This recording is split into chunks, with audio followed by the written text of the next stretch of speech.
Halo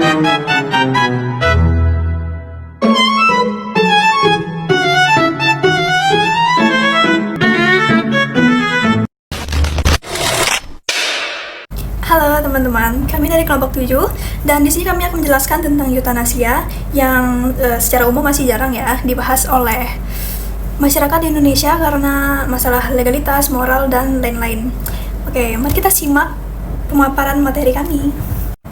Baik, sebelum masuk ke pembahasan yang lebih jauh, saya akan menjelaskan terlebih dahulu mengenai latar belakang dan pengertian eutanasia. Jadi, seiring dengan perkembangan dunia medis, berbagai penyakit yang dulu sulit untuk ditangani kini dapat dirawat dalam jangka waktu yang panjang. Namun, dalam beberapa kondisi, perawatan medis tidak selalu berujung pada kesembuhan.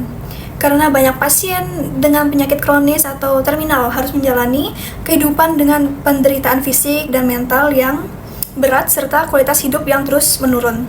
Kondisi tersebut sering menimbulkan dilema, baik bagi pasien, keluarga, maupun tenaga medis. Di satu sisi, ada keinginan untuk mempertahankan kehidupan pasien, tetapi di sisi lain, perpanjangan hidup yang terjadi justru dapat memperpanjang penderitaan pasien itu sendiri. Dari situ, muncul perdebatan mengenai batas intervensi medis dan bagaimana seharusnya penderitaan pasien ditangani secara manusiawi. Eutanasia kemudian menjadi isu yang banyak dibicarakan dalam dunia kesehatan, hukum, dan etika.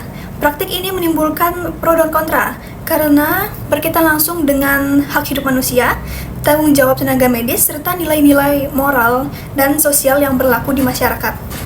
Perbedaan pandangan tersebut juga tercermin dari perbedaan aturan hukum di berbagai negara. Lalu secara pengertian, eutanasia adalah tindakan yang dilakukan dengan sengaja untuk mengakhiri kehidupan seseorang dengan tujuan untuk mengurangi atau mengakhiri penderitaan akibat kondisi medis yang berat dan tidak dapat disembuhkan. Tindakan ini umumnya berkaitan dengan pasien yang mengalami penyakit terminal dan penurunan kualitas hidup yang signifikan, serta melibatkan pertimbangan medis, etika, dan hukum. Oleh karena itu, eutanasia menjadi topik yang penting dipahami secara menyeluruh agar kita semua dapat melihat permasalahan ini dari berbagai sudut pandang sebelum kita menarik kesimpulan. Saya akan melanjutkan materi selanjutnya yaitu jenis-jenis eutanasia. Yang pertama itu ada eutanasia aktif. Eutanasia aktif adalah situasi ketika tim medis bertindak langsung untuk mengakhiri hidup pengidap, misalnya dengan memberi obat dalam dosis tinggi. Dan yang kedua itu eutanasia pasif.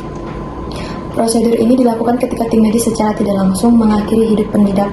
Caranya dilakukan dengan menghentikan atau membatasi perawatan yang dibutuhkan untuk bertahan hidup, seperti menolak untuk memberi perawatan lebih lanjut atau tindakan medis yang seharusnya bisa dilakukan jika kondisi pasien sudah sangat parah dan tidak ada harapan untuk kesembuhan. Dan yang ketiga itu eutanasia sukarela. Nah, eutanasia sukarela ini merupakan jenis eutanasia yang diminta oleh pasien dengan penuh kesadaran dan dalam kondisi kejiwaan yang sehat. Tindakan ini dapat dilakukan dengan tujuan untuk mengakhiri penderitaan pasien dari penyakit atau gejala penyakit yang tidak dapat disembuhkan. Misalnya itu pada kasus kanker stadium akhir. Dan yang terakhir eutanasia non sukarela. Jenis ini keputusan untuk mengakhiri hidup bukan dibuat oleh pasien melainkan oleh orang tua, suami, istri, atau anak pasien. Eutanasia non sukarela umumnya dilakukan saat pasien tidak sadarkan diri atau berada dalam kondisi koma. Contohnya pada kasus bayi yang lahir dengan kelainan genetik parah yang tidak dapat diobati. Di sini ada kasus eutanasia. Walaupun di Indonesia eutanasia termasuk tindakan ilegal dan tidak diperboleh, tetapi di negara Kanada justru kasus eutanasia ini mengalami kenaikan hingga berdampak proporsi mortality rate negara itu. Nah, grafik ini menampilkan jumlah total kematian melalui MAID atau bisa disebut Medical Assistance in Dying di Kanada dari tahun 2016 hingga 2021. Di sini ada terlihat peningkatan yang sangat signifikan pada setiap tahunnya. Yang pertama 2016 itu sekitar 1.000 kasus, yang 2017 itu 3.000 kasus, dan dari 2018 itu 4.500 kasus. Terus yang 2019 5.500 kasus, dan di tahun 2020 7.500 kasus, dan 2021 itu ada 10.064 kasus. Dan materi selanjutnya akan dijelasin oleh teman saya. Selanjutnya yaitu contoh kasus dari eutanasia. Dalam materi ini saya mengambil contoh kasus yaitu Marieke Vervoort, atlet Paralimpiade yang berasal dari Belgia, yang dimana beliau menderita penyakit saraf degeneratif progresif. Penyakit ini menyebabkan nyeri kronis yang sangat berat, kelumpuhan yang semakin parah, penurunan kualitas hidup secara signifikan, dan tidak ada kemungkinan medis untuk sembuh. Walaupun demikian, Marieke masih tetap aktif sebagai atlet dan berhasil meraih medali Paralimpiade. Namun, seiring berjalannya waktu, kondisinya semakin memburuk, dan penderitaannya pun tidak lagi dapat dikendalikan dengan pengobatan. Lalu pada akhirnya beliau memutuskan untuk menerima persetujuan bunuh diri yang dinamakan dengan eutanasia dari 3 dokter yang berbeda-beda.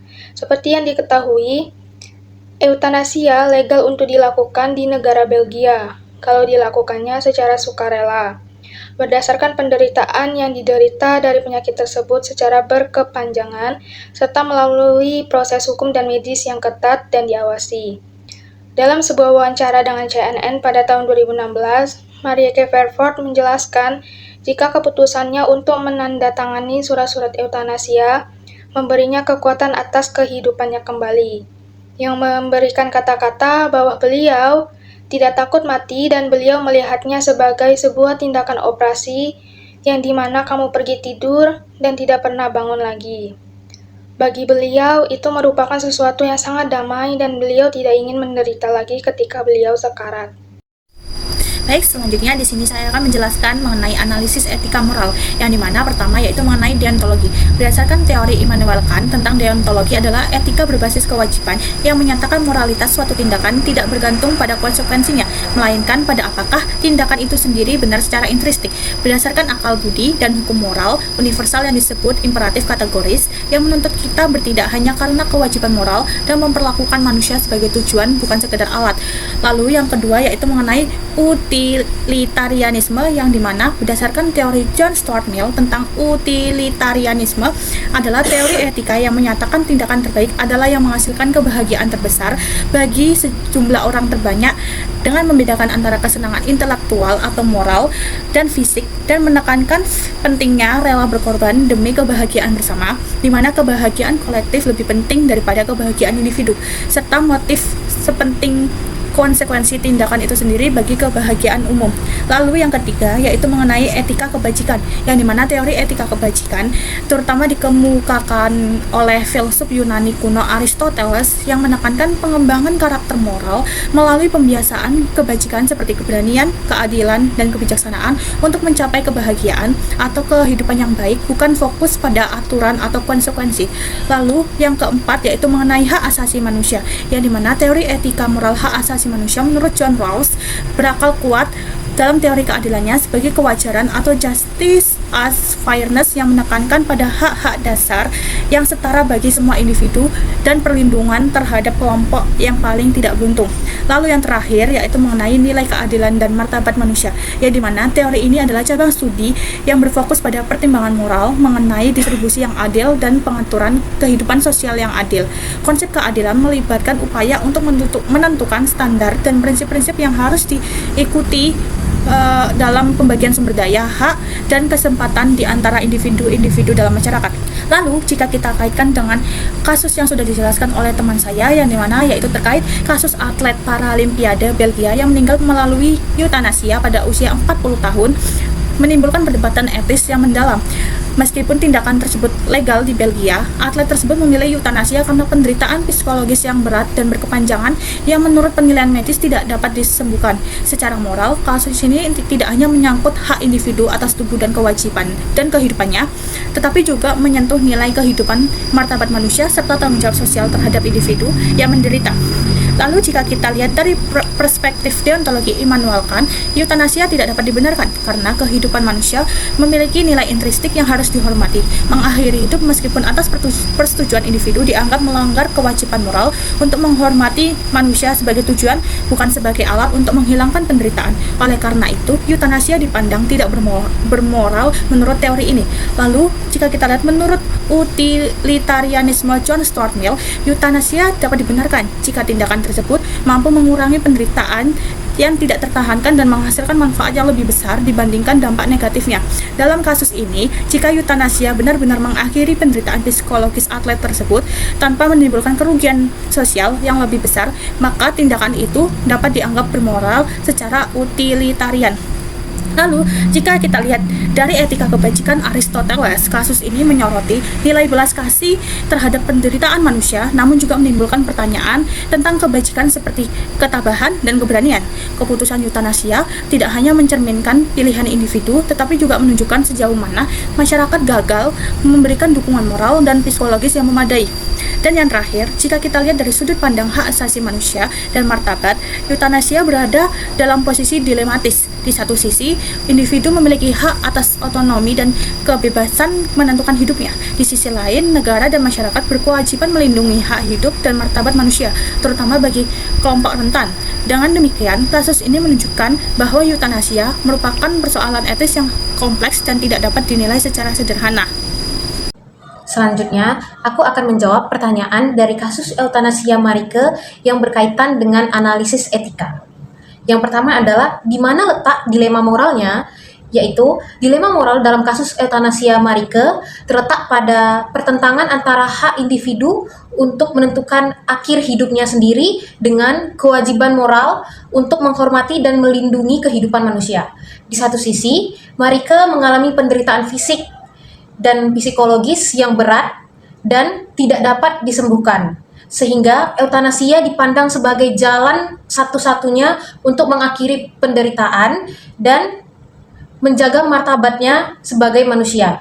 Namun, di sisi lain, mengakhiri hidup secara sengaja menimbulkan konflik moral karena kehidupan manusia dianggap memiliki nilai intrinsik yang tidak boleh dihilangkan, terlepas dari kondisi penderitaan yang dialaminya. Kedua, nilai apa yang dipertaruhkan ataupun dilanggar. Dalam kasus ini, nilai yang dipertaruhkan adalah nilai kehidupan, martabat manusia, dan otonomi individu.